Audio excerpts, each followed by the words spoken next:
হুম। যে পুকুরে মাছ থাকে মনে রাখবেন সবসময় ওই পুকুরে সাপও থাকে। যে পুকুরে ব্যাঙ থাকে না, সাপ থাকে না, সেই পুকুরে মাছও থাকে না। শুধুমাত্র মাছ কোনোদিন একটা পুকুরে থাকতে পারে না। ঠিক তদ্রূপভাবে যে সমাজও আপনার খারাপ মানুষ নাই, মনে রাখবেন ওইটা সমাজ না। ভালো এবং মন্দ সব কিছু মিলেই সমাজ।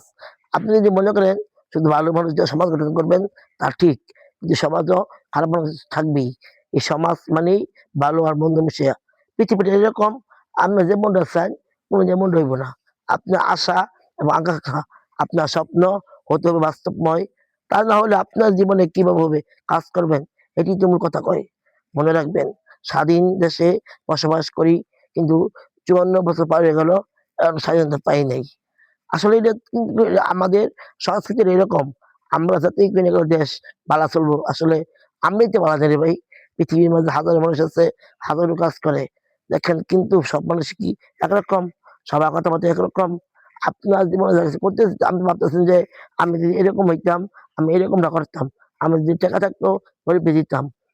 এটা আসলে ভাবতেছেন আপনি। কিন্তু বাস্তব জীবন যখন আপনি সম্মুখীন হইবেন, তখন আসলে দেখবেন যে আপনি আপনার জীবনে কি করতে কতটুকু করতে পারলেন। আসলে ভাই কল্পনায় অনেক কিছু বলা যায়, অনেক কিছু করা যায়। কিন্তু বাস্তবতা তা বড় কঠিন। সময়ের সাথে, সাথে দেখা যায় মানুষের পরিবর্তন। সময়ের সাথে, সাথে দেখা যায় মানুষের কাজের পরিবর্তন। সমাজ এমন একটা জিনিস যেটা আপনি অনেক কিছু চাইলেও ইচ্ছা করলে পারবেন না। কারণ কি জানেন? কারণ একটাই। কারণ হচ্ছে গিয়া পৃথিবীর সমাজটা এরকম যে আপনি যেমন চাইতেছেন আসলে এমন না রে ভাই। কেমনে বুঝাবো এটা আপনাকে আমি যে আপনি না বুঝেন? হাজারো মানুষের মাঝে আপনি একজন মানুষ, হাজারো মানুষের মাঝে আপনি একজন মানুষ। সবার মাঝেই ভুল আছে, আপনার মাঝে ভুল আছে। মনে রাখবেন আপনার দিক এবং নির্দেশনা যদি সবাই মানতো, ভাবতেছেন যে সবাই ভালো হয়ে যেত, কোনোদিন সম্ভব না।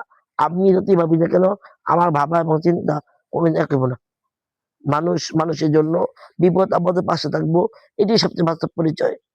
মানুষের পাশে না থাকলে মানুষ কিসের মানুষ? কিছুদিন আগে একটা ঘটনা, পাথর দিয়ে মানুষ মারছে।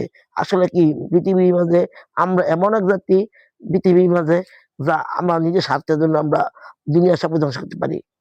হাজারো বাঘ, ভাল্লুক, পশু-পাখি, দুর্বলতা যে জন্তু জানোয়ার আছে, তাদের দ্বারা এই পৃথিবী ধ্বংস না। ধ্বংসের শুধু একটা কারণ কি জানেন? শুধু মানুষ। দেখবেন মানুষের ক্ষতি করে, মানুষ মানুষের গীবত করে, মানুষ মানুষের বদনাম করে, মানুষ মানুষকে ধ্বংস করে। কিন্তু এমন কি পশু-পাখি আছে, জীবজন্তু জানোয়ার আছে, বনের হিংস্র প্রাণী যেটা আমরা পশু-পাখিকে ধ্বংস করে? কোনোদিন না। দুনিয়ার সবকিছুই এমন না, আমরা যেমন। এই কথা বলে সবাইকে শেষ করলাম। আসসালামু আলাইকুম।